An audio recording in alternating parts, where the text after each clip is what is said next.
going on? How's everyone doing? Shout out to Colin.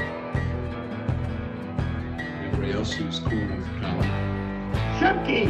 I didn't say. Eat your popcorn and your Coca-Cola and relax. Anyway, tell Colin I'm ready.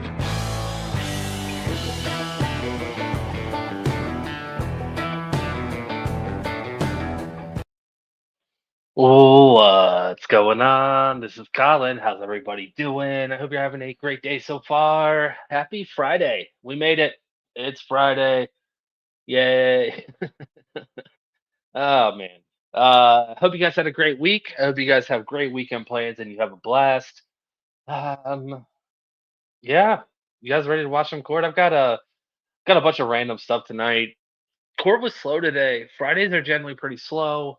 We have a lot of landlord tenant cases on Fridays, so it's always lean pickings on Fridays. But I put together a good video for tonight. We are gonna start out in the great state of Ohio. I don't cover this court a lot. The way their stream is set up is kind of weird, so it's kind of hard to cover them. But I found a good one, and this defendant, in my opinion, looks a lot like David Tennant. At least David Tennant when he was younger and had like the poofy hair. From far away, he does. When he sits on the witness stand and there's a close up of him, he doesn't look like him at all. But when he's sitting at the defense table, he does. Let me know what you guys think. All right, you guys ready? I'm ready. Before I hit that play button, you know what to do. Hit the like and subscribe. Do your jump kick backflips. Let's go. Please be seated.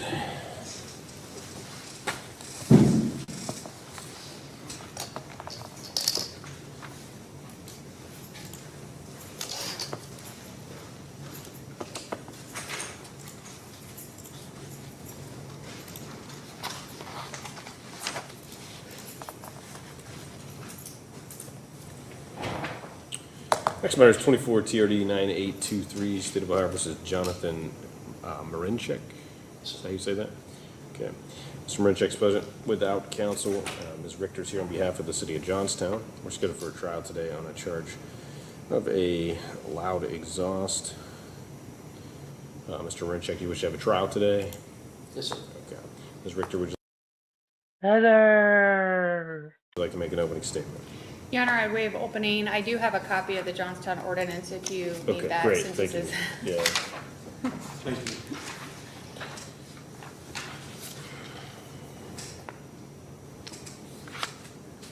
Mr. Marunich, would you like to say anything before we begin? Okay. Ms. Richter, you may call your first witness. Officer Fife. Right up here to the witness stand, please.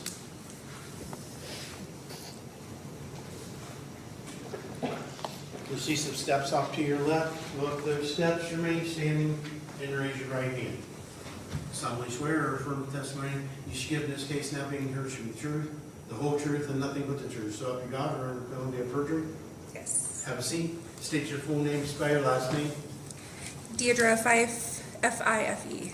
and state your business address. Johnstown Police Department, 599 South Main Street, Johnstown, Ohio, 43031. Thank you.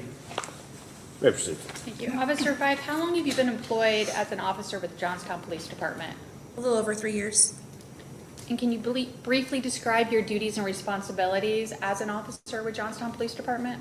We respond to calls for service, emergency, non-emergency, traffic, patrol, proactive patrol, investigations. And briefly describe what the background you have education-wise that allows you to be a Johnstown police officer. Well, I completed the basic training academy Okay. and successfully, and completed all the requirements by the state. Were you working on August 30th of 2024? Yes, I was. What were you wearing that day? Uniform of the day, which consists of a Class B uniform and an outer carrier. Similar to the one you have on now. Similar, except with an outer carrier instead. And describe the vehicle you were driving that day. I was in Cruiser 3. Is that a marked It's vehicle? yes, it is. It's a marked unit with a Is- light bar and siren. Visible working light bar on top? Yes. Was part of your general duties and responsibilities on August 30th of 2024 traffic enforcement? Yes. Were you and or your cruiser equipped with recording equipment that day? Yes, it was. And was your body cam activated in this case? Yes. During the course of your duties on August 30th of 2024, did you have cause to have contact with an individual that later became known to you as Jonathan Marunich? Yes, I did. Excuse me. And can you describe the circumstances of how you came in contact with him? I was sitting stationary watching traffic and his vehicle drove by. I noted loud exhaust, like a rapid acceleration, a loud exhaust. So I initiated a traffic stop. Do you recall what type of vehicle the defendant was driving? Yes, it was like a maroon or colored like Corvette. And where were you sitting stationary when you first noticed the loud exhaust, the crackling exhaust? I was at a credit union or a bank, sitting stationary facing on West Coshocton near Bigelow. Is that the city of Johnstown? It is. Licking County? Yes. State of Ohio? Yes. Once you initiated the traffic stop, did you keep visual contact with the vehicle until it was stopped? I did.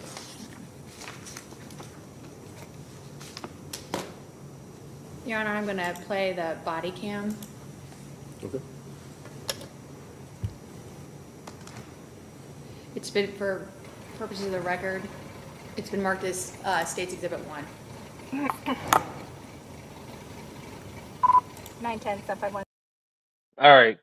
So yeah, young David Tennant here got a ticket for loud exhaust, and if the body cam is what makes this kind of funny, so we got to pay attention. I know there's some kind of glitch where they have to restart the body cam. So, and I don't think I edited that out. My editing skills were not on fire today, but we'll figure it out. 62.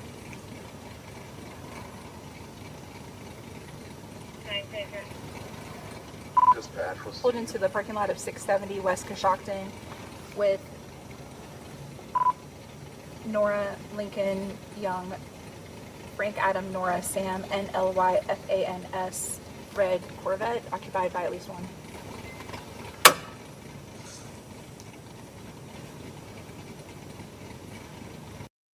Have you seen this? I thought I was the only one that watched this court. I really did. Yeah, well that's awesome that I'm not the only one that watches it, but yeah, I really thought I was. Jonathan Marunich out of Johnstown, 2014 red Chevy Two-Door, expired 2025. Copy, thanks.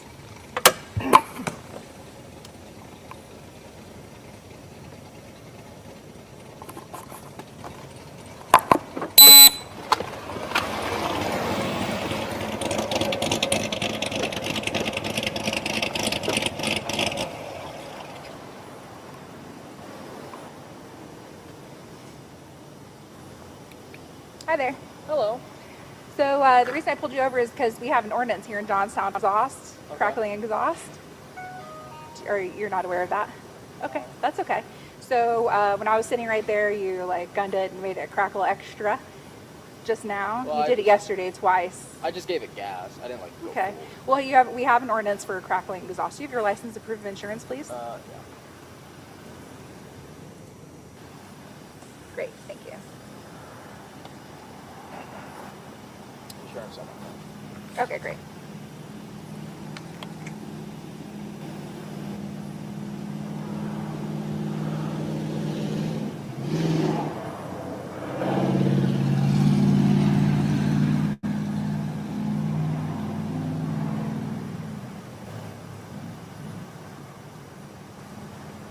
Where are you headed?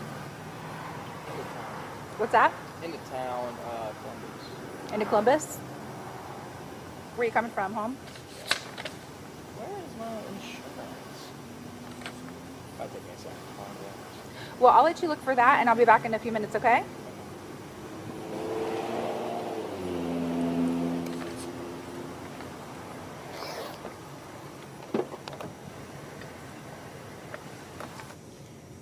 When you made contact with the driver of the vehicle and you asked for his license, is that when he became known to you? Yeah, his very first interview. That was a lot of fun. Good memories. Good memories. As Jonathan Marunich? Yes. And do you see Mr. Marunich in the courtroom today? I do. He's wearing a brown jacket and black t-shirt. Your Honor, may the record reflect that the witness has identified the defendant, Jonathan Marunich. Yes, sure. Okay.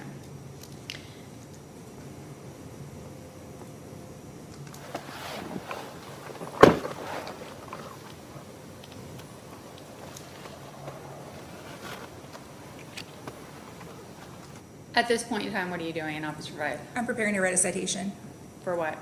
for loud exhaust.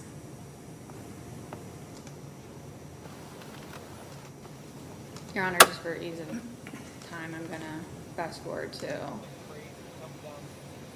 name.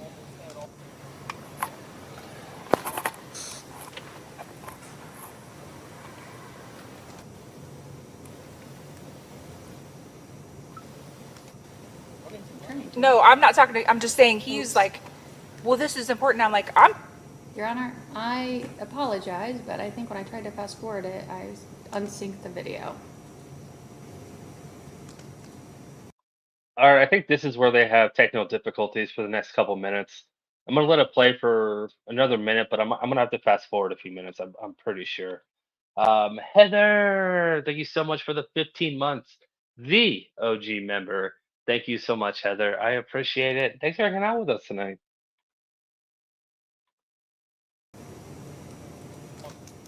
It wasn't in sync the first go around. I don't know that I can. Might want to reload it. But we'll be able to hear it, right? All right, not yeah, sure I'm gonna fast I forward have this a little it, bit, but- guys.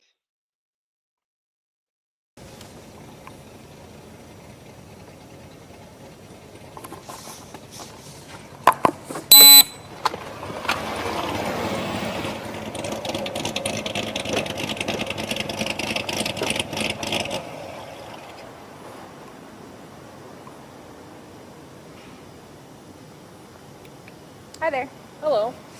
So the reason I pulled you over is because we have an ordinance here in Johnstown, exhaust, Okay. crackling exhaust. Or you're not aware of that? Okay, that's okay. So when I was sitting right there, you like gunned it and made it crackle extra All right, we've already heard this part. They restarted the video. into Columbus. Where you coming from, home? Oh, I went too far. I'm just gonna let it play. Insurance summary. Okay, great.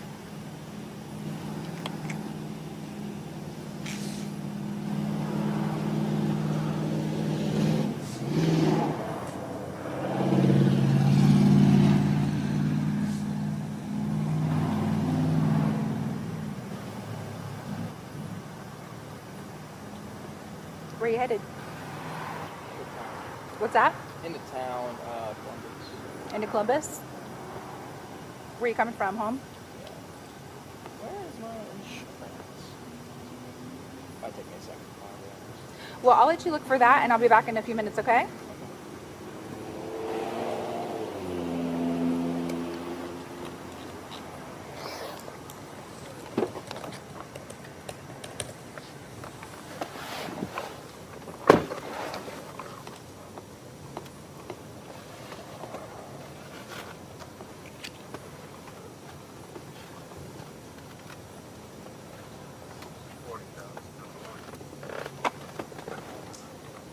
Go ahead.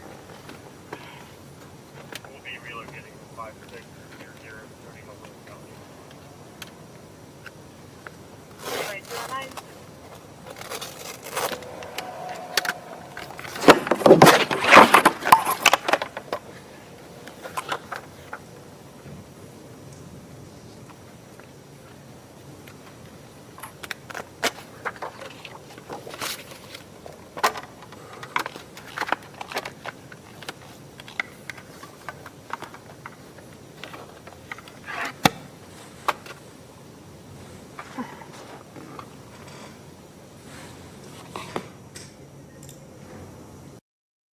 That's a good question. And this kid comes with he came ready. He came with a defense. Wait till you hear it. It's interesting. That's for sure. But you gotta hear the rest of this traffic stop because it's kind of hilarious. The kid kind of pulled a jerk move, but he did come to court prepared. While I'm paused real quick, let me knock these out. Jess, thank you so much for being a member for 10 months. That is awesome.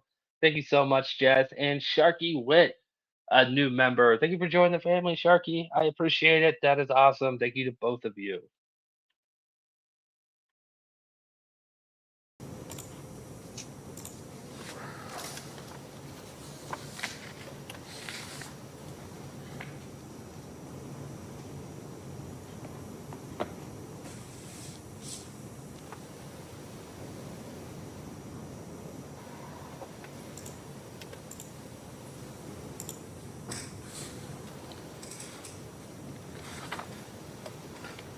All right, I'm gonna fast forward. Oh, no, there we go.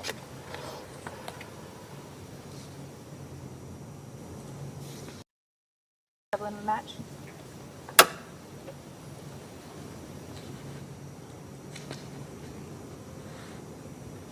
You're clear. Oh, that is valid. This is a good error. That's fine.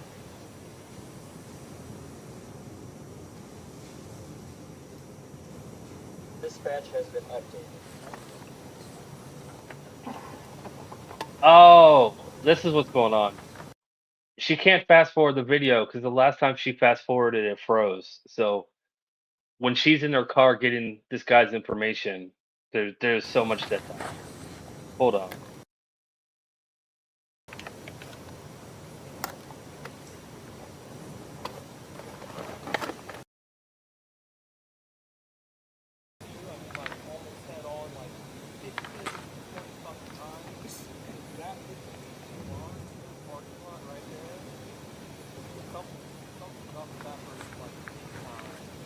All right, can you just pull over there for a second? I'm on this traffic stop. Right, well, I'm in the middle of this, so I'm going to get somebody else to talk to you, okay? 9:10 to 9:15.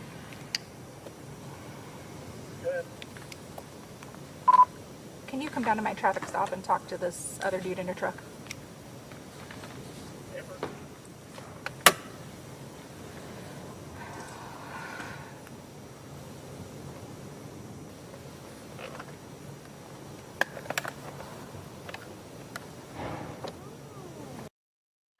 Biggin, thank you so much for the raid, my friend. Welcome to all the Biggin Raiders.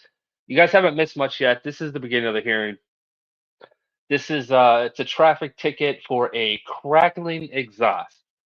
And I keep making the claim that the defendant here looks like a young David Tennant from far away. So I don't know. I've seen one person agree with me, and that's it. So I could be way off, but I'm still going to roll with it. This is the court out of Ohio, as you can see, the great state seal of Ohio right behind the judge. All right, that's about it. This is the beginning. They're reviewing the traffic camera right now, the body footage of the officer, and they really haven't got into much yet. She's just sitting in her car. They don't actually play the video for us. They all have their monitors, so they're seeing it, but we can hear it very clearly. So you guys join at the right time. Thanks again, Biggin.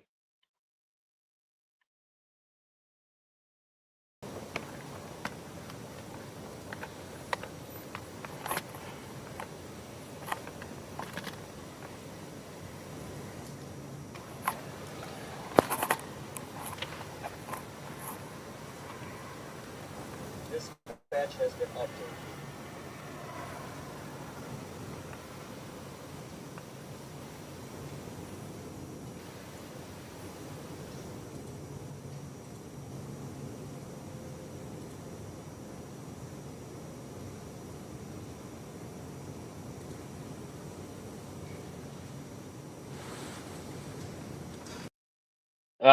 He got pulled over in Johnstown. This is Licking County, the Licking County Courthouse.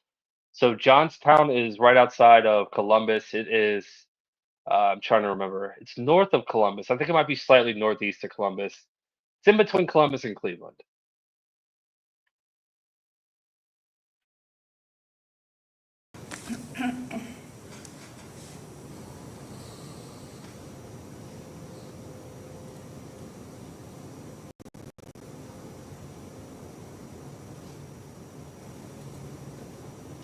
I think the video stays out of sync.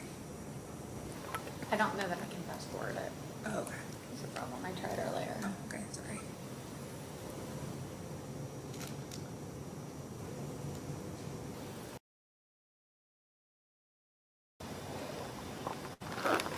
Is the address on your license current? Yep. And, okay.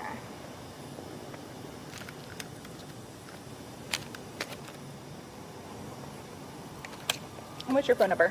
I'm not doing it. Sorry? I'm not gonna do it. Yeah, so it's on the part of the citation. So you're saying you're refusing to give your phone number on the citation? Yeah. Okay.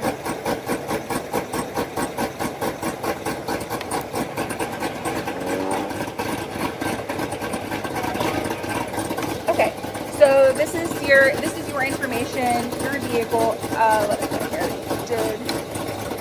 that's for the loud exhaust. It's a minor misdemeanor. The fine is $129. You can choose to pay that, which the information is on the back of your copy.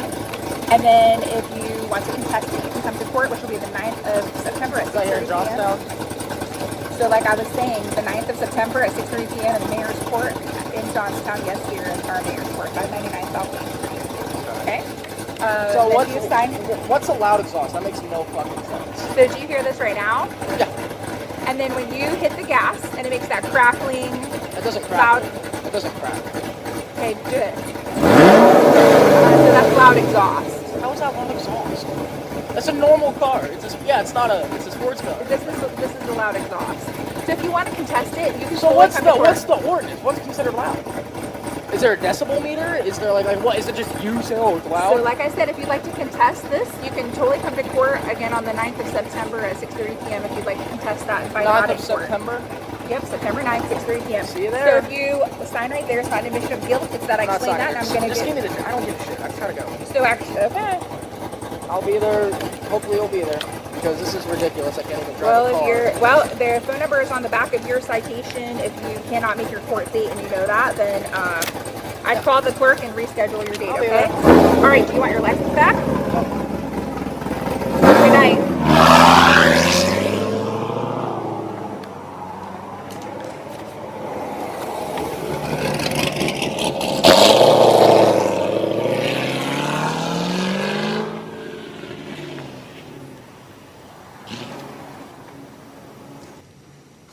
Officer Fife, is that a true and accurate recording of your interaction with the defendant, Jonathan Marunich, on August 30th, 2000? I can't stop laughing. Oh, I got pulled over for a loud engine, so I'm gonna rev it right in front of the cop's face. Oh man. Bold move, Cotton. Anyways, he did still look the ordinance up and came to court prepared. Wait till you hear what he says. 2024. Yes, it is. And just so we're clear, when you first noticed him, you said you were sitting stationary. Yes. And when you first heard the vehicle, did it get louder once he accelerated? Could you explain how in your narrative, you talk about that? Can you tell the court what happened? So I had my windows down, and what drew my attention was hearing it was like an accelerated, and it got like an acceleration, and it got louder and crackled. Similar to what you heard after the end of the traffic. It's a Corvette. That's all we were told. It's a maroon colored Corvette. They didn't say a year. They didn't say anything else. I don't know if the defendant, describes his car any more than that, but that's all we know. It's a Corvette. Stop when he again accelerated quickly and it got loud and crackling. Yes.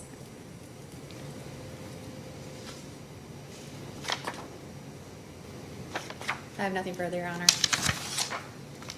Mr. Marunich, do you have any questions for the officer? No.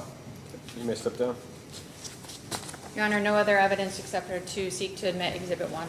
Okay. Any objection to the video, Mr. Marunich? No. On Exhibit 1, Mr. Marunich, would you like to testify today? Yes. Okay. Right up there to the witness stand.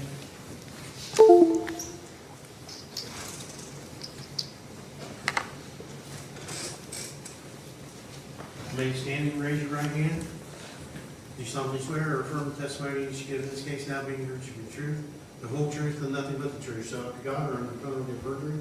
Yes, sir. Have a seat. State your full name, spell your last name. Jonathan Marunich, Marinchek. State your full. All right. I know he doesn't look like David Tennant up close. Not even close. When he's at the defendant stand, he kind of did. I did say that in the intro, but I wanted to make that clear for all the big invaders. I don't think I said that when you guys came in, because he doesn't look anything like him up close. Full home address. 10740 Lafayette Road. You want to tell me what happened? Yes, Your Honor. So it was, I believe, a Friday night, August 30th. I was driving into Columbus on 62. Was coming down a hill, started to go up the hill. I never was speeding, was driving the posted speed limit, under the posted speed limit, which was 35 miles per hour. Was driving normal, and then you saw the video where traffic stop was. It's a British actor. He's been in a lot of things, most notably Doctor Who. Let's see, he was the villain in Jessica Jones. He played in he was a demon in what is that show? Good Omens. He's been in a lot of things. I was trying to explain to Heather earlier, and she's not a Whovian either, so it was hard to explain. And all the shows that kept coming to mind, she hasn't seen. So if you haven't seen, I'm trying to think of like a big show that people would know him from that aren't sci-fi fans. I don't he's probably been in a bunch, but I just can't think of any offhand. Initiated. I would like to read the statute on what I was charged for. It is 331.36, squealing tires, peeling, cracking, exhaust noise. No person shall unnecessarily race the motor of any vehicle, and no person shall operate any motor vehicle except in emergency in such a manner that the vehicle is so rapidly accelerated or started from a stop position that the exhaust emits a loud cracking or chattering noise, and this is the point that I want to highlight, unusual to its normal operation, or whereby the tires of such vehicle squeal or leave tire marks on the roadway, commonly called peeling. No point in my interaction had I been from a stop and peeled off or rapidly accelerated hard. As you saw from the video, the car is a sports car, and it is a Corvette. It does have a legal full exhaust system. I had it state inspected when I bought it. The car is a sports car, so it's louder than a normal vehicle. However, the statute says unusual to its normal operation.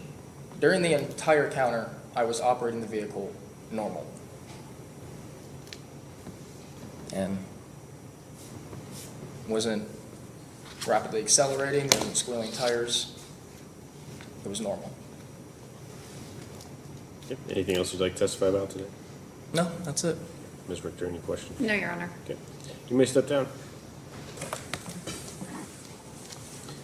Any other evidence you'd like to present today, Mr. Marunich? Me? Yeah. No. Okay. Ms. Richter, anything in closing? Your Honor, thank you. You heard the testimony of Officer Fife. She testified under oath that she heard the vehicle first, that she then observed, and then she also observed the vehicle accelerate. Yeah, I forgot he was in Harry Potter. I forget. Well, who was he? Marty Crouch. He was the son of the Minister of Magic, right? I completely forgot about that. Yeah, as a Harry Potter fan, that should have been what I led with, not Whovian. Yep. Accelerate, and the exhaust got louder. Thankfully, to Mr. Manerchik's actions that day during the encounter with Officer. That's it. I said Marty. I was close. Not bad for me being mildly sick brained. Thank you for correcting me.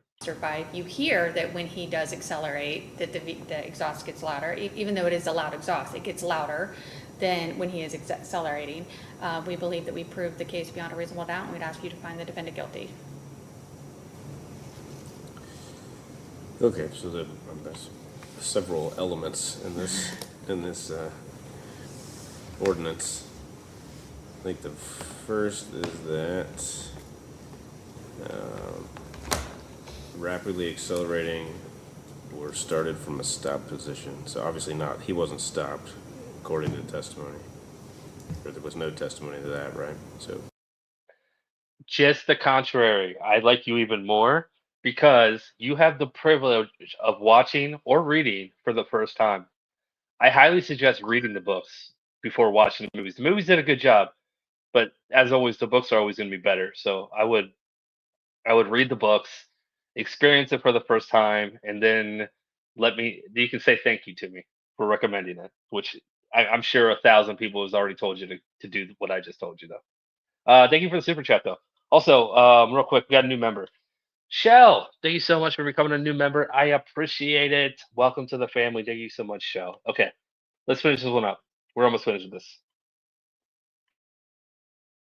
He rapidly accelerated and emitted a loud crackling or chattering noise, which was unusual to its operation. May I say something, Your Honor? Just you'll have a chance. Just a second. I'm asking Ms. Richter to address those elements. Yes, Your Honor, the testimony of Officer 5 is she was sitting stationary and she first heard the exhaust, which you saw from the video is loud. And then when she looked up and saw the vehicle, it rapidly accelerated in front of her, which caused the loud crackling, which is when she initiated the traffic stop. Okay.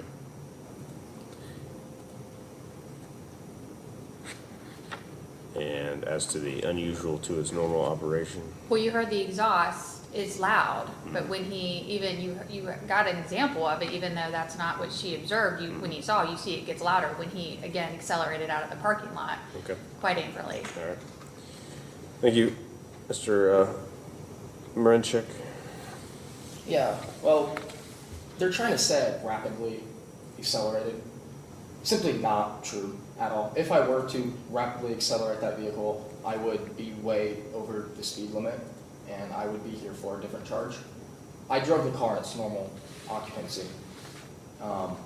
So yes, obviously if you drive a car and you go forward, which I was going up a hill, I was coming down a hill and then started to go up a hill. So yes, I obviously gave it gas, but it was not a rapid acceleration. It was everything in its normal use. At no point did I rapidly accelerate. If I did, I'd be here for a speeding charge or something else. The point I would like to make is I drove the car all times in a normal way. That's the main point, because that's where the statute says it doesn't matter, unusual to its normal way. The car was being driven in its normal way through the entire video, even when I left the parking lot. It's a manual, you know, so I shift gears, but I at no point rapidly accelerated. If I did it, the tires would peel. If I were to rapidly accelerate the car, the tires would spin.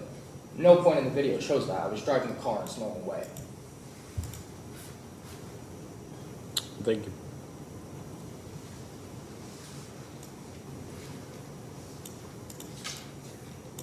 And can I say one more thing? Go ahead. And what I actually initiated the pull.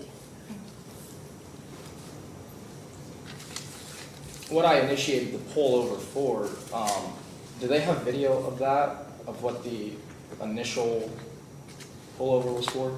I don't know.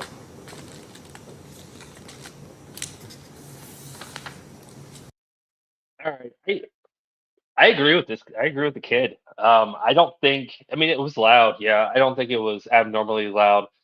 I mean, if this officer is writing citations for crackling engines on an old Corvette, what is she gonna do when I mean, I've heard Mustangs, V8 Mustangs, just starting up, just when you turn the ignition on, sound louder than that Corvette, and they're stock engines. Like, I mean, she must be writing a lot of tickets. Well, I mean, Johnstown's not a very big city or very big town, so maybe they don't get a lot of those kind of cars in that area. I don't know, but I think that was an obnoxious pullover.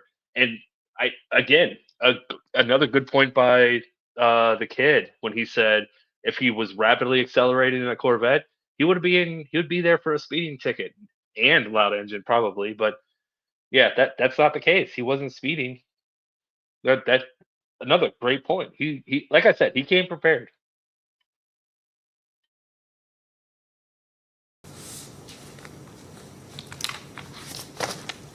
Anything else you'd like to say? Okay.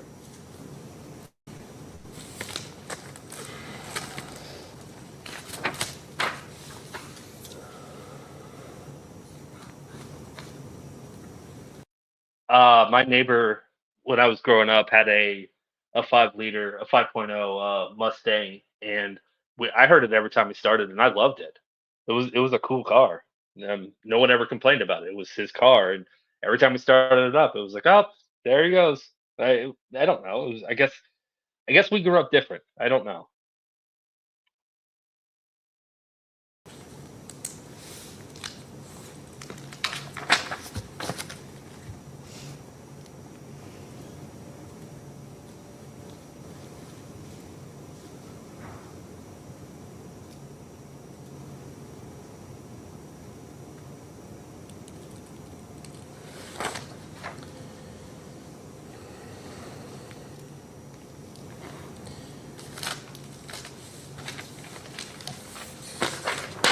Based on the evidence presented today, I'll find you not guilty. Anything else today? No, Your Questions? All right, thank you.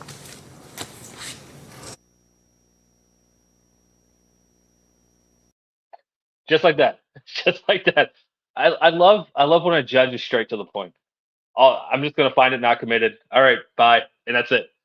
Everyone just gets up and leaves. There's no explanation behind it. He doesn't need to give an explanation. He doesn't have to say, "Oh, I understood the prosecutors, what you were trying to do, and good job to the defendant coming in prepared." You don't have to do any of that. I'm just gonna find it non-committed. All right, let's go on about our day. Love it. All right, let's move on. Let's move on. I think we're headed back to Wisconsin. Yep. All right, this one again. Thank you so much, Miss Orchid Blooms, for this one. I saw you in the chat a little earlier. I don't know if you're still here.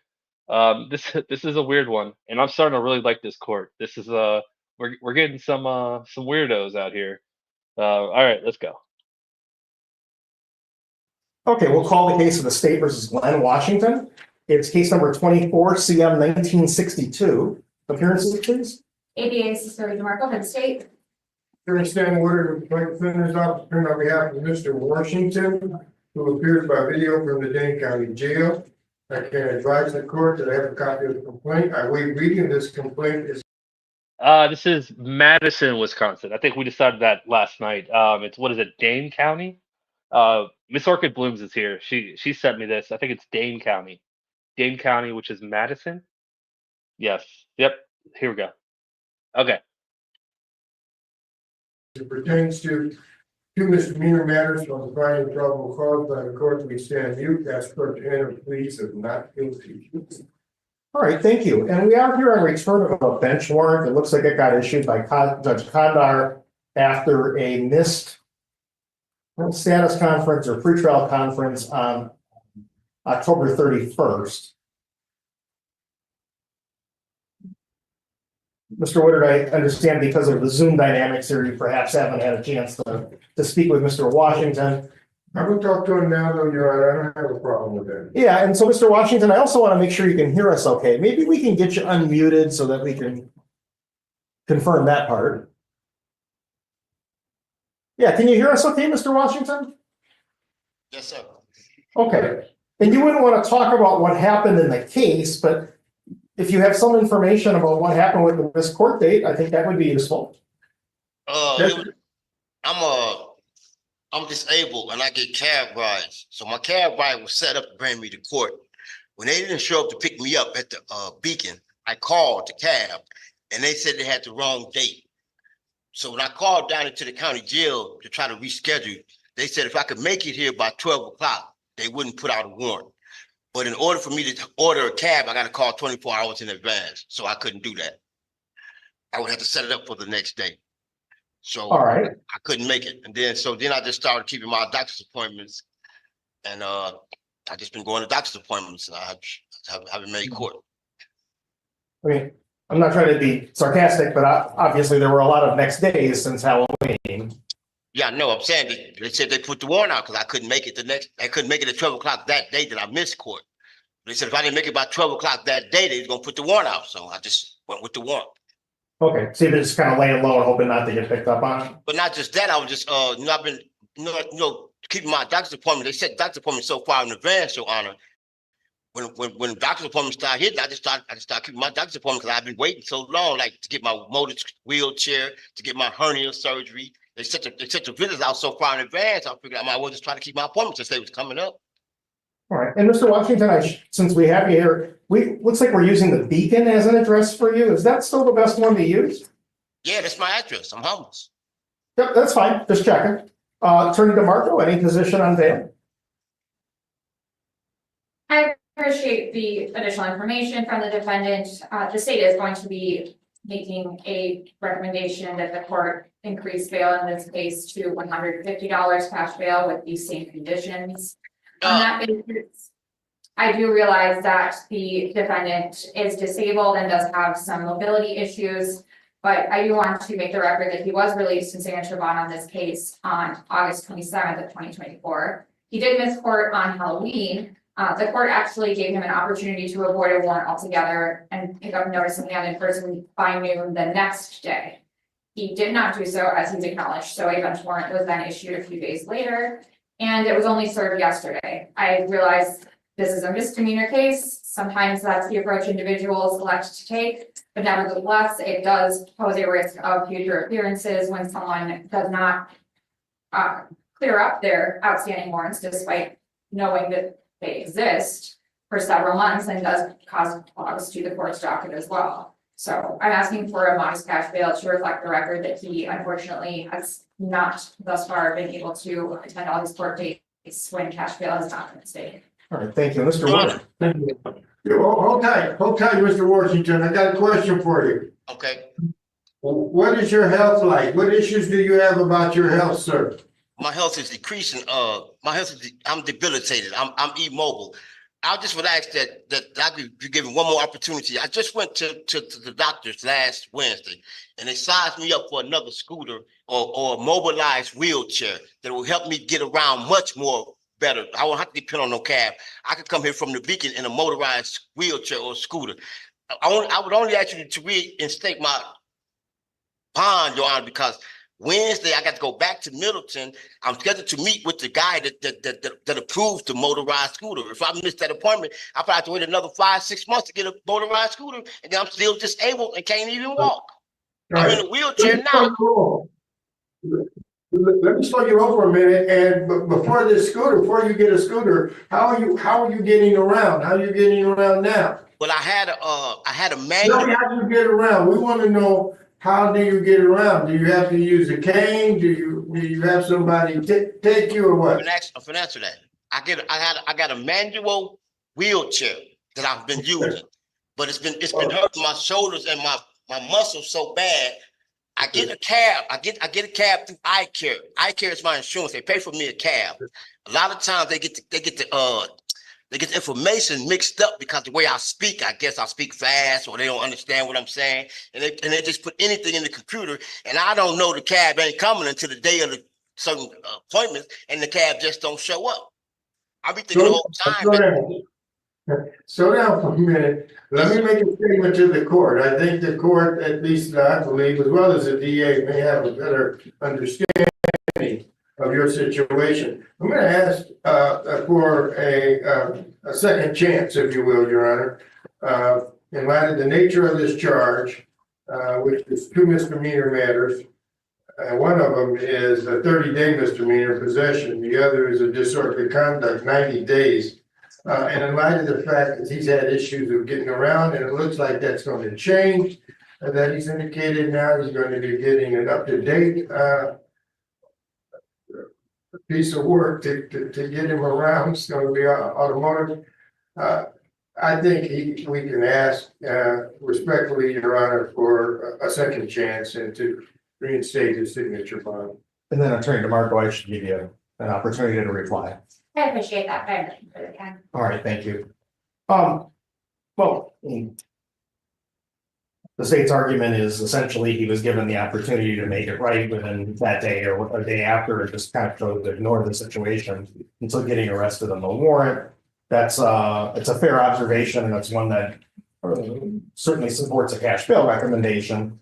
I also have to consider the other factors that are described, the fact that Mr. Washington has been now in custody for functionally about 2 days. I know it's technically not quite that long, but close. It's a misdemeanor offense. There's likely something to be said for what he's describing in terms of the mobility limitations, because the complaint alleges that he was either in or near or in contact with a wheelchair when the event is alleged to have occurred. I think the cost benefit analysis here probably supports reinstating the signature bond. We'll try that at least this once and see what happens. Hopefully it works. We'll do the signature bond with a condition that he not threaten or direct any acts of physical violence towards Mitchell C. And that he not possess any type of dangerous weapons. Those are the same conditions as before. Mr. Washington, you're going to get your next court date through the mail at the Beacon from Judge Highland's office. Gotta make it. And I'm sorry, I said Judge Highland's, it's Judge Condar's office. But you'll be getting that. I hope it works out for you. All right, thank you, sir. Welcome. Bye-bye. Thank you all. Take care. That's sweet, Kirby Bowman. All right. Yeah, I like that guy too. He was charming in his own way, and I think he was polite. He didn't mean any disrespect. I think he's extremely gracious and polite for. Gracious wasn't the right word. Words are hard. You know what? Let's just move on. Let's just move on. I have no idea what I'm saying anymore. Jelly Beans, thank you so much for the super chat. I do appreciate it. Good evening to you, and I appreciate the late fee. The late fee is only ever the like button though, but I do appreciate the super chat. And yeah, okay, let's keep going. I don't remember what's next. I think Judge Simpson may be up. Court does call the case of Northwood Properties versus Brian Porcia.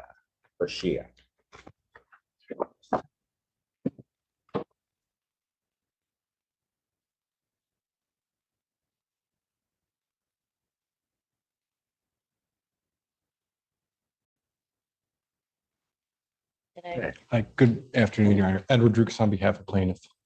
Your name, ma'am? Brianne Portia. Okay. And what are we doing on this? Your Honor, I am putting together a COD. I could put those terms on the record. I asked for 2 weeks, so I'm going to get it to her right away, but turn into the court. If the court signs it, we won't have to show up. If there's issues that arise. Well, we're going to do that a little bit different, but go ahead and put the terms. What are the terms of? The tenant will vacate the property by February 17th. If she has not vacated the property, we can turn in a possession judgment on the 18th with an immediate writ without a hearing. So 4B would be checked on the form? Yes. All right. And that's how it would resolve. Ma'am, is all of that correct? Pardon? Yes. Is that what you've agreed to? Yes. Okay, do you have any questions regarding the conditional order dismissal? No. What, I guess I'm a little bit unclear as to what happens. She was without heat for a period of time? Yes, I was. Middle of October was my power was taken out of the unit that I was renting. So I was. Hang on, where are all those claims going with this COD? Well, I was told that I wouldn't have anything on my record if, like my rental record, and I wouldn't have to owe anything if I just agreed to this. So I guess it's the best thing in my interest. Don't get me wrong, I do want to, that's it. Well, go ahead. What were you going to tell me? I feel very much that I was mistreated and I'm not very happy for settling, but that's my decision. Yes, she is blind, and I just realized I never played part one of this. Who said it a minute ago? Said everyone should find part one. I didn't play part one. I have it, and that's why I'm surprised I didn't play it. I'm gonna keep playing this, but I might release both of these together for maybe I'll do that Sunday night. I'll just play both of them together, so you guys you can understand what's going on a little bit better. But yeah, she's blind, and let's just say her landlord sucks. Judge Simpson's about to handle this. Don't worry. Do you want to settle, ma'am? It's in my best interest, so Why is it in your best interest? because I don't make enough money to pay this and to fight this, and I only received $900. Okay, I'm gonna make it easy for you. I'm not signing the COD. That's one of the reasons why they put that in the court rule, so that I can hear from you. I'm not signing that COD. He is without heat, and I think at some point without electricity. Yes. And in that COD, Mr. Durkis, there's gonna need to be some type of compensation to her for that. Your Honor, a lot of that agreement was reached because there is a time frame where she did owe rent. And she was responsible for utilities and water. May I say something? I reached out to the landlord for a bill and I never received anything. While my lease was in session, I had automatically. Hold on. You guys can go back to the drawing board, or I can set it for trial. But the COD that you laid out to me where she just moved, I'm not signing. Anybody doesn't understand that? I'm sorry, I'm speaking French, because I'm just not signing it. So I'll give you guys 2 weeks to come up with something else. I'll adjourn this matter January 24th. What does that mean for me? What do you mean?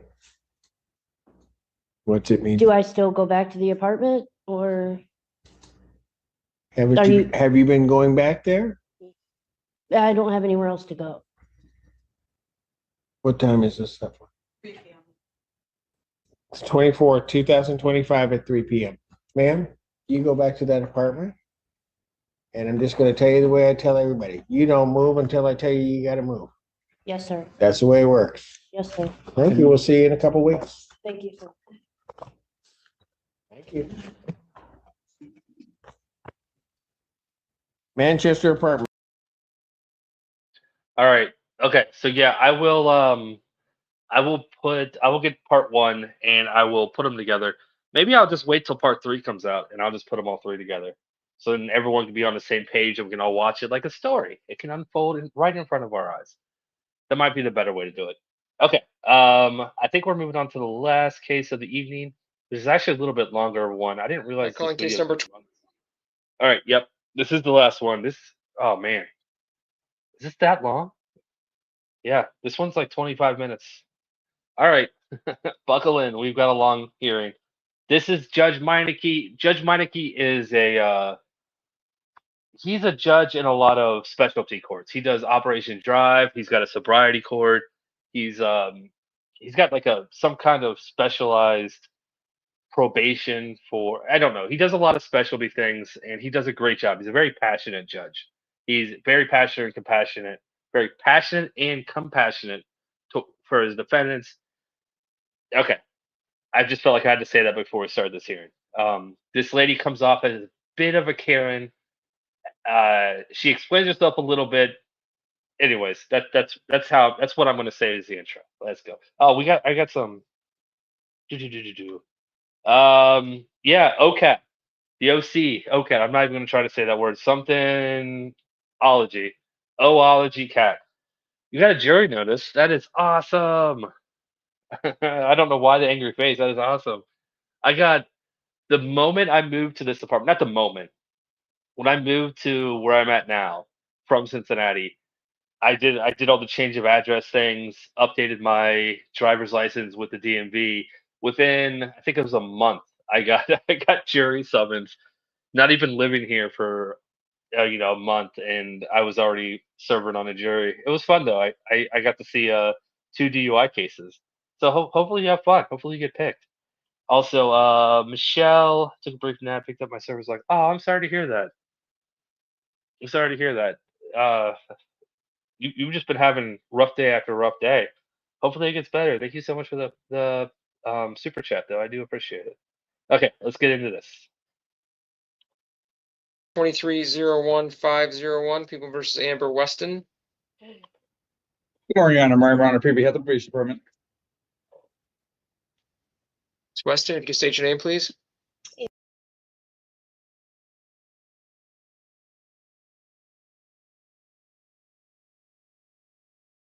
Yep, there's something called a mute button. I watch Judge Meineke every single day waiting for her to pop up. I have not seen her since the last time I covered her, so no idea where the Swiftie is. Maybe she's just doing that well. She doesn't have to report anymore. I don't know. Amber Weston. All right, today's date time set for review. Mr. Marana. Yes, Your Honor. Ms. Weston does report to the probation department as directed. She has completed all hours of community service work, has had no known assault or threatening, intimidating contact, no known possession of any firearms or dangerous weapons. Is still remains gainfully employed and is currently still submitting to EGG screens 2 times per month. All screens being on time and negative. The only issue, Your Honor. Wait, what? That doesn't seem right. That's not okay. I was on call for what was it? I was on call for 3 days, so I was technically a juror on call for 5 days. I had to call in every night between 8 and 9 p.m. with my number, and they would tell me if I needed to go in. Monday, Tuesday, Wednesday, nothing. They told me not to, but I got an on call fee. I don't know. It was like $20 a day for being on call, and then I think I made $40 the day that I went in. I waived the money though. I said keep it. They give you that option at the end. They just expect everyone to say keep it, I guess. But yeah, I think I would have gotten a check for about $80 for the week that I did it. I think that's what it was. I don't remember the exact amount because I didn't accept it, right? But yeah, that doesn't seem okay. I did contact Miss Hutchins. Miss Wesson is attending counseling through Kayla Hutchins, the mental health counselor of the outpatient care, and she indicated to me that there hasn't been a session since September, and it hasn't been solely because of Miss Wesson not showing up. It appears that there has been some conflict with Miss Wesson and Miss Hutchinson. It looks like they've had appointments, but each have had to cancel kind of going forward. And Miss Hutchins, when I was on the phone with her last, did indicate to me that the last session, Miss Wesson was sick and was unable to appear for. So I did reach out to Miss Hutchins in December, and she did indicate that she had been meeting with Amber, but unfortunately due to the holidays and busy schedules, had been meeting recently. So I did call Miss Hutchinson and kind of get all that other backstory information related to. So she is in compliance with the bulk of her probation order, but there unfortunately has not been a meeting with her counselor since September. For 3 months? For 3 months? Yes. So if I recall correctly, I originally think she was sentenced to the Weave program, right? That is correct. Okay, so the Weave program is a very intensive program. That's 30 some weeks, isn't it, Mr. Marana? 32 weeks? Yes, 32 weeks, yes. And we instead, out of really for courtesy for Miss Weston, thought that not requiring her to do that extensive program as long as she was going to counseling regularly. But the challenge we're running into is how often was she seeing her counselor? Do you know? Before September? Before September, let's see here. Yeah, I don't have I have a sheet back in September, but it does not appear it has the times that she was attending as far as frequency. I'm looking for how many duration. times a month was she going? Do we know? Miss Weston, how many times a month were you going prior to September? So my therapist I was seeing once a week, and my psychiatrist I was seeing once a month. So therapist once a week, and then psychiatrist once a month? Yep. And that was mainly because they were changing my medication, and so I needed to see them a little bit more frequently. But my therapist now, Kayla, and I have discussed, my mental, I guess, well-being. Yeah.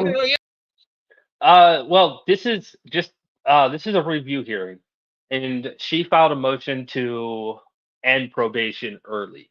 So that's kind of what's going on here. But she's missed a few tests. She's not exactly compliant with everything she needs to. But that all comes up. But that's what's going on, Sparkle. Yeah, that's the right way to say it. Yeah. So we've discussed that, and now we're more of a maintenance. So yes, I she had a family emergency, which did put her out for quite a few weeks, which was fine. We did check in via text messages with each other, just making sure that I was still doing okay and taking my medication and things. And then we did, I can't remember what day it was, but it was a couple of weeks ago. We were supposed to meet again, and I actually had walking pneumonia for about 3 weeks, and I just was not feeling well. And so we decided to reschedule after the new year. So I am still seeing her. I do still take my medication. And I was seeing her once a week for a little over a year. But it stopped in September. I honestly don't know. If that's what she said, I would assume she's not lying. But I would have to go back and look.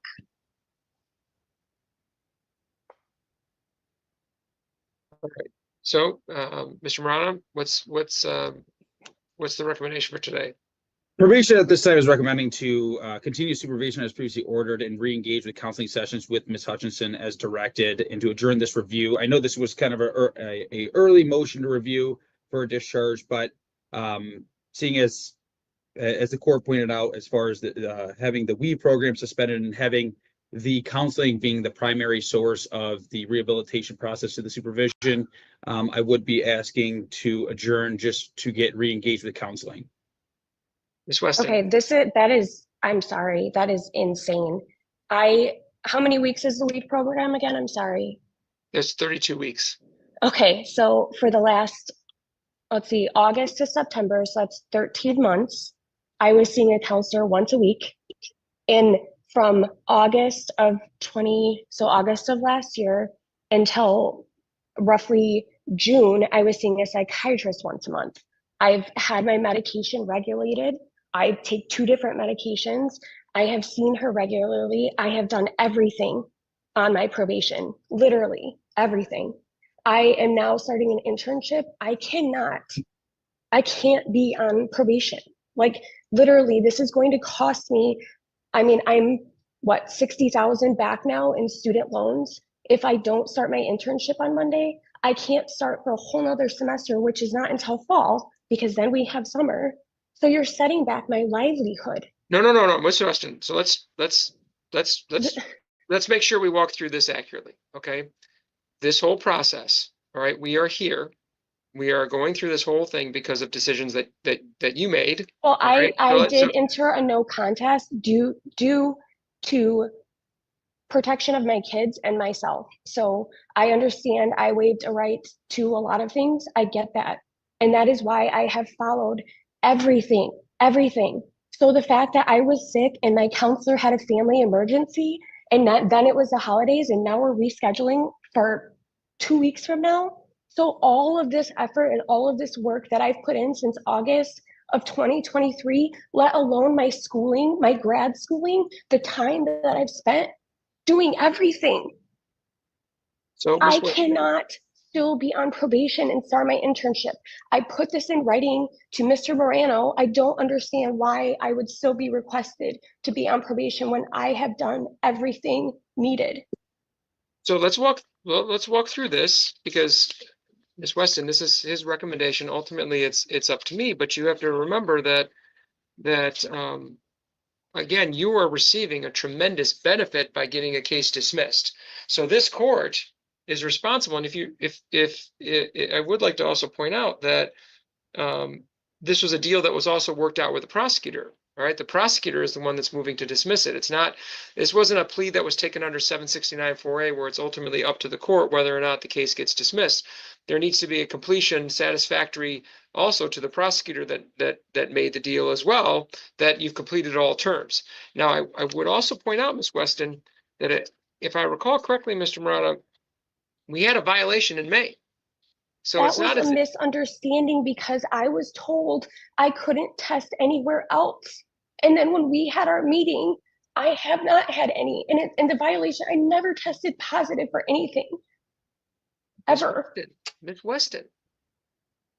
So this does cause me some concern that that the reaction here is to Mr. Morano's very reasonable recommendation. Now, whether the court follows it or not, the response is you're incredulous and defiant. It does cause me some concern whether or not the progress that I believed that we had made and was causing me to, consider your request. I didn't even have to set this for a review for today. Not at all. I could have just said, well, she's on a delayed sentence.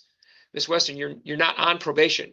There are certain statutes that are out there now that say that individuals who are on probation are entitled to, certain reviews at certain points in time to consider early discharge.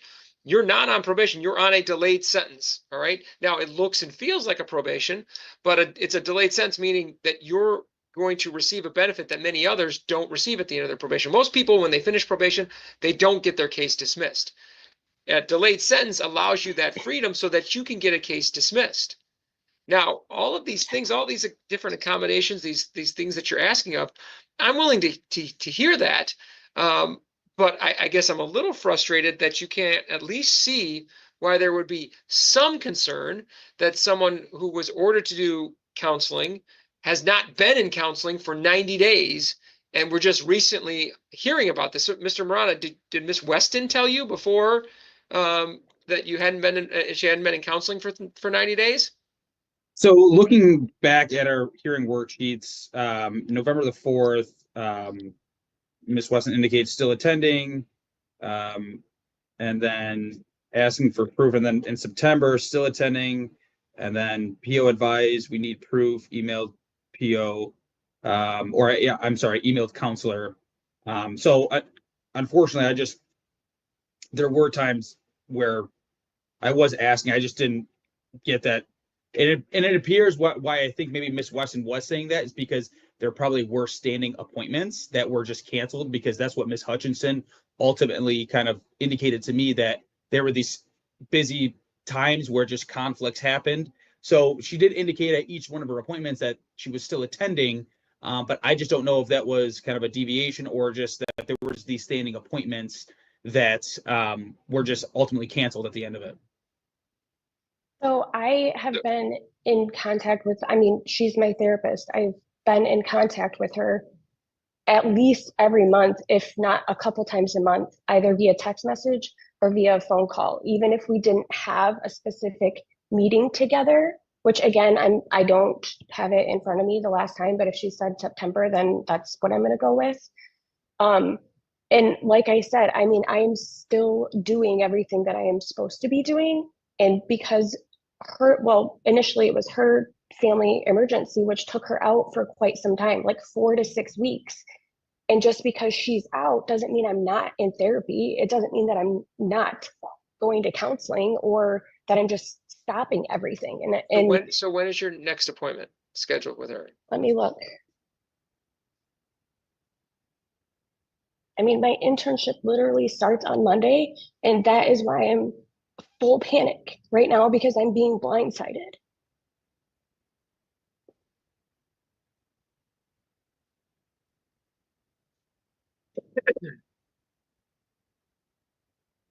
January 13th.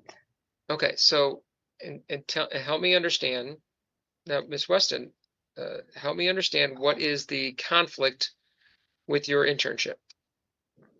Okay, so the conflict with my internship is that so it's my school and the place, which I don't really want to put on record. No, don't worry, okay. Don't worry. I don't want you just help me understand what it is about that status that is so I have to pass a background check. So when I started my schooling, I had to complete a background check just to be in this program, which was fine.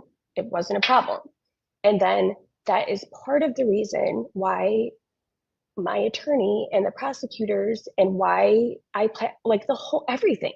That is why we did everything, was because I was told that this would be shown as dismissed, and that if it's shown as dismissed, I was also told that I don't have to put that I've been convicted, which that is, if I put that I'm convicted, I cannot start my internship. And I have to sign this paperwork before I start, which is Monday. And I So wait a second accepted here. this internship. You've already been offered an intern. I guess this is where I'm confused. You've already been offered an internship and they haven't done a background check on you yet?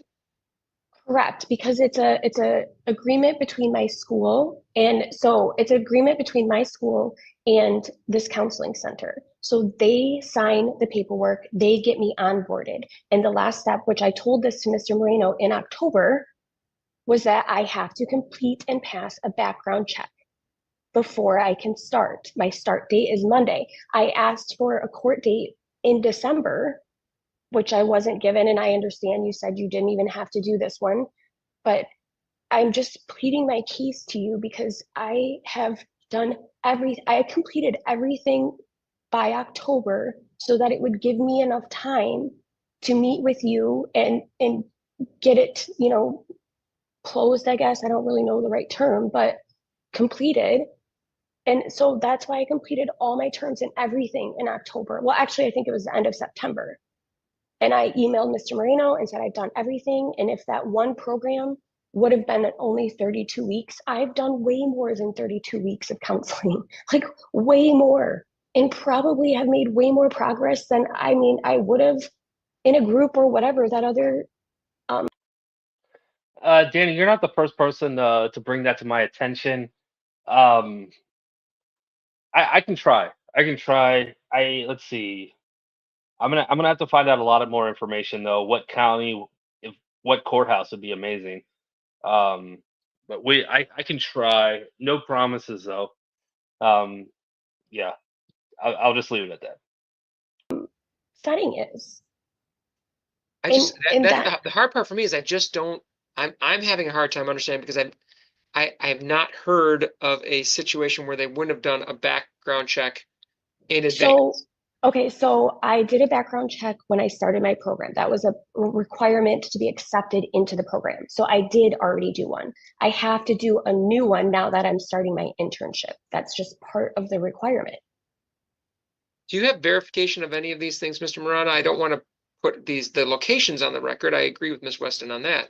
I did forward him the email offering my internship to Mr. Moreno. I think that's the name of the YouTuber. That's their YouTube channel's name. He has court on February 5th. So that's all. It's just his name on YouTube. In October or November, whenever he asked for it. November, I forwarded it. Yeah, I do have an email from an individual. Yes, I do have an email from this individual, and it looks like there is agreement. There is no date as far as like the starting of the internship, but it does look like there is a blurb in this email indicating that an offer for an internship position was offered to Miss Weston on, and I believe it was November 13th. Okay, so I want to see that. So Ms. Weston, hold on a second. Mr. Morano will bring that up to me. I'm going to handle a couple other cases, so just tread water for a minute. Mr. Paskulovich, you have something ready? No, Your Honor, I was just actually observing this because I handled the plea for this case. Remember, quite familiar with the facts of it. So I was curious to see how this conversation would go. Well, I appreciate you being here. So my recollection was there's was that all terms needed to be completed in order to get the dismissal. I mean, if you have any additional information that would be helpful on this, or that the court is wrong, I'd be happy to hear it. That's correct, Your Honor. And there's the written plea agreement in there that actually says no matter how small the violation, people could, choose to not honor that. I'm not saying that's what the case is, but it was signed stating that every term of probation needs to be followed, and any violation, no matter how slight, could result in people not honoring the delay. But it was my understanding that when this is taken, there was no agreement, as soon as you're done with the terms would be dismissed or anything of that sort. It was always the court's discretion as to time and length of probation or delay.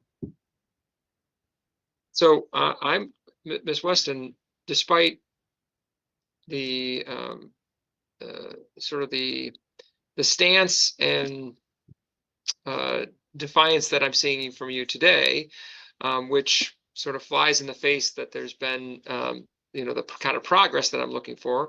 I'm going to sort of take that as a sign of fear and frustration as to potential plans that you have for yourself, and I'm not going to hold that against you, Ms. Weston. But at the same point in time, I'm responsible for making sure that everything has been done accordingly. So I'm going to take a look at what's been provided. All right.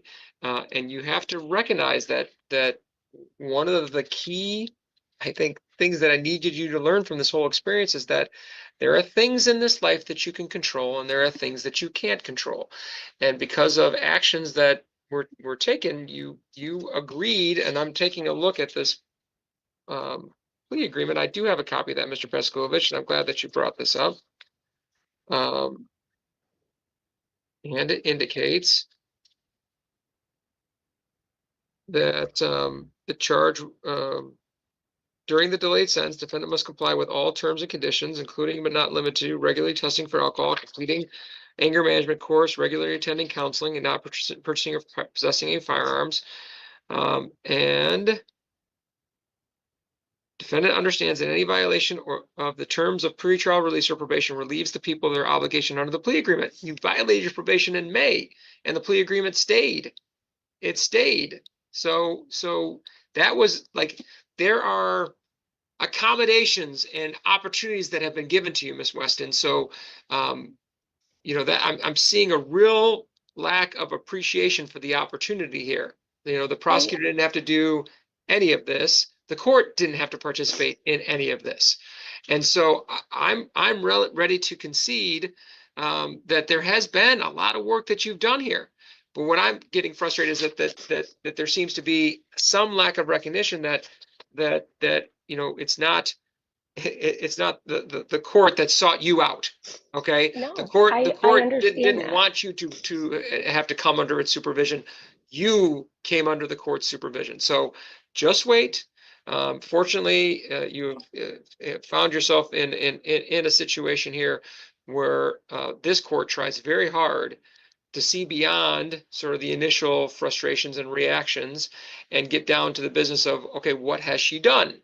And I'm going to analyze that, take a look at what Mr. Murata brings up to me. So just wait. All right. Okay, thank you. All right. Mr. Lacey, are you ready on Bill? Recalling Amber Weston, 2301-501.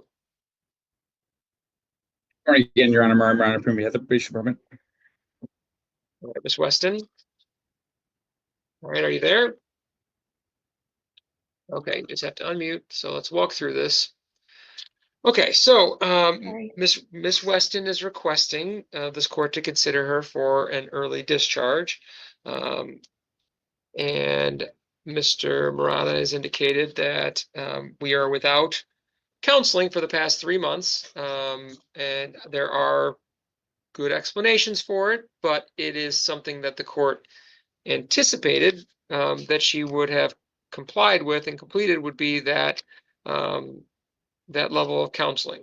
Ms. Weston has brought up the fact that she has an internship starting soon that she has concerns about as it relates to her ability to keep that internship with this pending case hanging over her head, which is always a fair and valid concern because there are internships, there are job opportunities that are lost. I've seen it many times. So this is not a unfounded or outrageous concern. So I've got to come up with a plan here that takes into account the fact that there are aspects of this probation that the court, or delayed sentence that the court. Yeah, pretty much. So she hasn't necessarily absconded though. She just kind of faded away. Stopped testing every time she was supposed to, stopped going to therapy. She was already given leniency on the type of therapy she needed. And yeah, now she's angry because they're talking about keeping her on probation when she feels that it's time for her to be off. Um, she seems like the kind of person that gets her way all the time, just by how she talks. She talks with a lot of entitlement and with a lot of confidence. I think she gets her way every time she, you know, I guess throws her little pity parties. Woe is me. But she put herself in this position. Court would like to see Miss Weston complete, but do so in a way that allows her the chance to keep this internship. So I think there's a way that I can do this, Miss Weston, but let me see how we can I manage. did go back and look, and I saw her September 28th, and then October is when she had her family emergency, which, like I said, that was 4 to 6 weeks, and then she contacted me November 7th. That was when she was back to work. They said what it was, I think. Why do I think it's a violence charge? She got into a fight, I think. Maybe I'm misremembering or I'm just putting that story in my head, but I feel like they said that at the beginning. She had temper issues or anger issues. I could be making that up. I feel like I remember that. You know what? Let's just go. Let's just go on. Sparkle Boots, bless her heart. Thank you so much, Sparkle Boots. I appreciate it. So we were supposed to meet in November, the week before Thanksgiving, but then I ended up having to reschedule, and I don't know why it's not in my text message. And then we rescheduled for December 11th, but that's when I had the walking pneumonia. So we did text back and forth. So I know it wasn't a, sit down 30-minute session, but we did talk for about 15 minutes. And then, like I said, we're scheduled January 13th. Okay. So, Mr. Paskovich, I have a copy of the plea agreement. Now, I had sufficient concerns about the nature of the charges here that, despite the fact that the agreement from the people was for 12 months, I had indicated that I wanted 18 months because of the concerns that I had. Now, I went back and looked, and Mr. Paskovich, according to the plea agreement, the people were expecting a minimum of 12 months. We're at 12 months now, and so yes, there was an issue in May based on some missed tests in March and April, but I did sanction her for that. She had to do additional testing, and it's my understanding, Mr. Marana, that once we cleaned up that testing issue, there have been no issues with testing since then, correct? That's correct. Okay. And Ms. Weston, I look at every aspect of probation. I don't just look at the fact that we've got this issue with counseling that we need to clean up. I don't ignore any of the good work that you've done. All right. So I'm not saying that you're here asking something outrageous of the court. All I'm saying is that you do have to acknowledge that this court has a responsibility to make sure that with the prosecutor's deal, with what's expected as a result of this event, that we have taken care of, and have held you accountable and have helped you rehabilitate so that you're in the best possible position to never be in front of a court again. So I have that responsibility. That's different, obviously, than your responsibility to yourself to try to improve yourself, to get into like we're not going to constantly be in line. All right. So I've got to walk through and make sure what you've done and what hasn't been done. And, if there's something that hasn't been done, what's the consequence for that? So walking through this, she has completed 42 out of 40 hours of community service. She's paid all of her fines and costs. She's had no assaultive, threatening behavior, no possession of any firearm or dangerous weapon. She's maintained employment. Since we had our issue in May, we have 7+ months of successful, compliant alcohol testing. Correct, Mr. Marana? Yes, Your Honor. The only other thing with the testing, that there was a time where she did travel. She was supposed to get a SoberLink device. The referral got late. She went on her trip, and then she came back early on that trip, had COVID, so couldn't test for a brief period when she got back. But I did bring this up to the court, and on August 20th, we did indicate that she can test after she was okay with COVID. So I did bring that up to the court back in August, but that was the only kind of, I guess, hiccup, if you will, regarding the testing. Outside of that, she's been compliant with her testing. Okay. All right. So really what we're talking about now, that last final piece of the puzzle is this gap, which there are reasonable explanations, but there's a gap nonetheless that we have to try to figure out how to cover and manage, because Ms. Weston, to be fair, if you're moving into a new position, there are different stressors, there are different challenges that come with that, and I do want to make sure that you're continuing to stay engaged with counseling because that's not going to stop for me.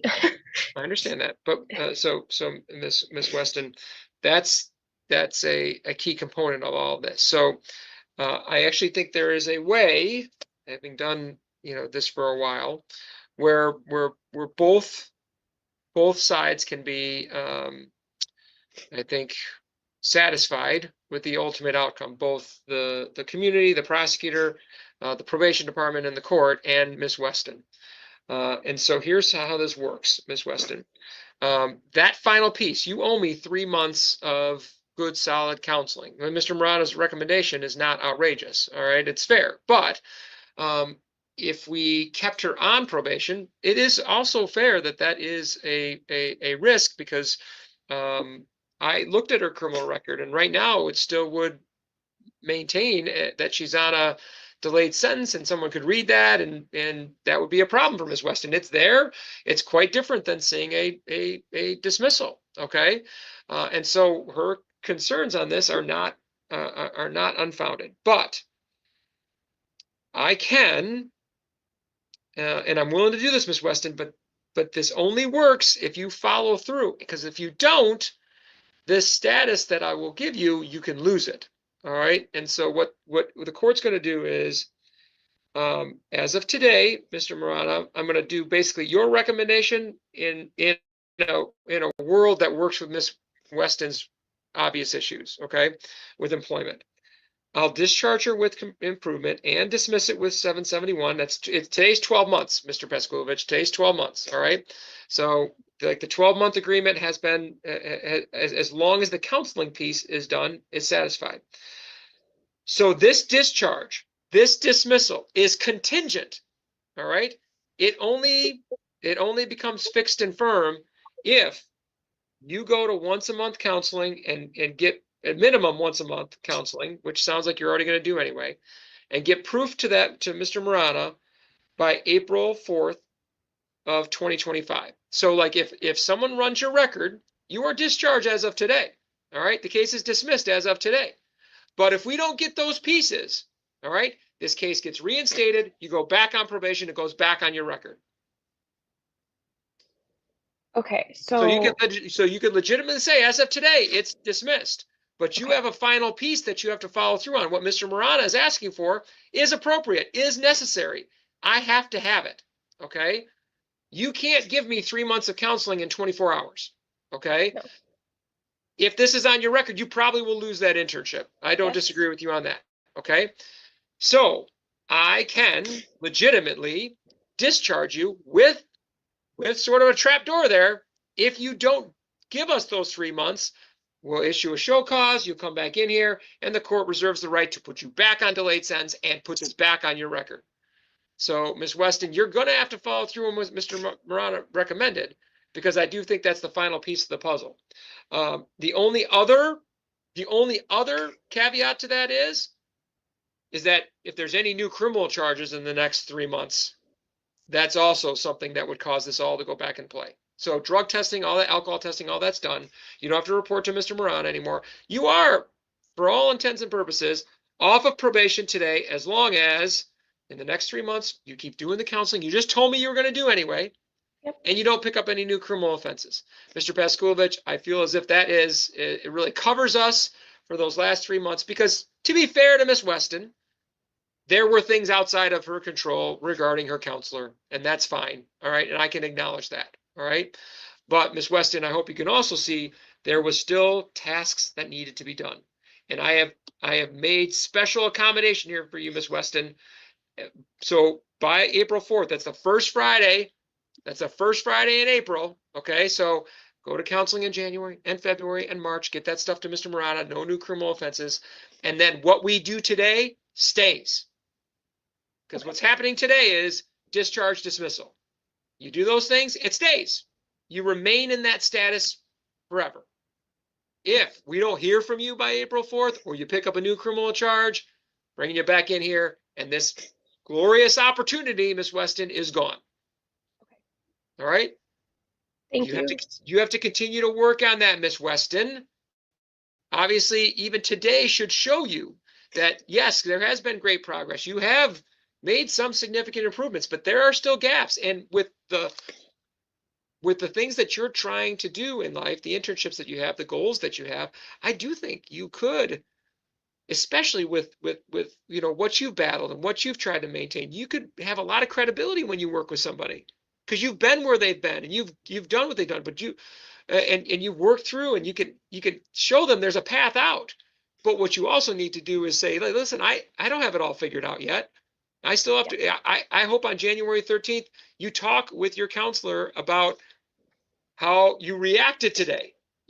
So that was still, it should still be evidence to you that there's work that needs to be done. Okay, it doesn't mean that there hasn't been things that have been accomplished, but hearing news that you disagree with, all right, you know, having sort of things that are time sensitive that could be affected, all right, that's still triggering moments for you. So let's keep working on that so that you can gain the long-term sustainable progress that I think you want. Okay. All right. Does that make sense? Yes, and I really appreciate it. Thank you. All right. So, Mr. Marana, I thought that was a fair recommendation on your end. I just think that if we tweak it just the right way, then Miss Weston can still be protected. All right. All right. Yep, she got her way again. Oh, like I said about this judge when I started this clip, he bends over backwards for people. He's very compassionate. He does everything he can to help the people that are before him, especially the ones that are trying to help themselves. He really does. All right. There's still about 2 or 3 minutes left of this clip, but I'm just gonna let it play out. I feel like this was a good pausing point to say good night. Thank you all for being here. Biggin, thanks for the raid as always, my friend. Thank you for all the raiders for coming in and hanging out with us tonight. Thank you for all the super chats, the membership milestones. You guys are awesome. And we are going to raid Biggin, not Biggin. Biggin raid me. We can't raid. No, yeah, I'm getting tired. We're gonna raid Lone Wolf tonight. It's gonna be Lone Wolf. It's Lone Wolf tonight. We haven't raided Lone Wolf since Tuesday. I'm getting Lone Wolf withdrawal. So we're gonna raid Lone Wolf. Oh, C-Dubs, thank you. I appreciate it. Thank you for the 11 months. You're almost at a year. That is awesome. Thank you so much. Yeah, I just saw Mike is live. I raided Mike last night though. So Mike was last night, so I'm raiding Lone Wolf tonight. Okay. Yeah. Thanks again, everybody. I am off tomorrow night. It is date night, so I won't see you guys again until Sunday night. I will put out a video or two tomorrow afternoon, though. Well, morning/afternoon. But I will not be live. I will not be live till Sunday night. Have a great weekend. Do not do anything dumb. If you do something dumb, please record it and let me know what court you're going to, so I can put you on my channel and say that I know you. We'll make you a superstar. All right. You guys are awesome. I will see you next time. Well, until next time. Bye. Oh yeah, we're jumping into Discord tonight. I forgot. Yes, Discord tonight. I'm gonna go say hi to Lone Wolf for a minute, then I'll be there. I'm not gonna be there long tonight. I need to get some rest. I'm still battling something, so I'm gonna not stay there too late. But yeah, Discord after. Discord after. All right. You guys are awesome. Until next time. Bye. With her opportunity. So, all right. So, Mr. Marana, if you could prepare that for me today, I'll even have it signed today, Ms. Weston. It will say that you're discharged today with improvement and dismissed pursuant to 771.1. And I put the contingencies for us. And so you're not reporting anymore. So, like I said, this status, you're off probation. I'm just going to open up this file. Mr. Marana is going to say on the 4th, I got this information. She has been going to counseling, and she hasn't committed new criminal offenses. The nice thing at that point in time is I just close the file back up again. All right. Okay. Okay. So it won't show at all that I have this extra, like, I don't know what shows No, on. so this Okay. little, this extra thing, this is not, Mhm. you're not on probation. It is it's basically it's a condition attached to my action today. My Okay. action to, and frankly, the only thing that comes from this is it will be reported as a discharge dismissal. That's how the reporting is. For us internally, we have this sort of second review that we're going to have. Okay. And so, and frankly, if you get that information to him before April 4th, we don't even, like, Ms. Weston, just so you know, the only, I guess the best way to describe it is the only thing that would be problematic is if I, in fact, set it for another hearing. I'm not even setting it for another hearing. Because if I set it for another hearing, if someone looked up your name, they could say, hey, what's she got another hearing for? Okay. I'm not setting it for a hearing. Mr. Marana is going to come up to me on April 4th and say, Judge, we have what we need. And then I just close it out. Okay. All right. I understand. All right. So see, Ms. Weston, you just wait. All right. Take all the information in. All right. Make sure that before you respond, just make sure you have all the facts, all the information. Okay. All right. Because there, that frustrating part for me, Ms. Weston, is the whole time that we've been together, this court had missed tests. I didn't throw you in jail. We made the corrections and we moved forward. We had that thing that went down during travel. Did I drag you in for a violation? No, we made the adjustments and we moved forward. My business is people. And so I have to deal with each particular person differently. And I knew in your situation, one of the things we needed to do was continue you moving forward in your mental health in the right way. And so just do me that favor. January 13th, when you meet with your counselor, talk about, like, all right, I didn't respond immediately the way I wanted to. How can we work through this in the future? Because I won't be the first person delivering you bad news, Ms. Weston. All right, you're going to have that happen again. All right. Good luck, Ms. Weston, and my hope is that I won't see you again. I'll just close this file up after I see Mr. Moran on the 4th, okay? Okay, thank you. All right, good luck. Thank you. Thank you, Judge.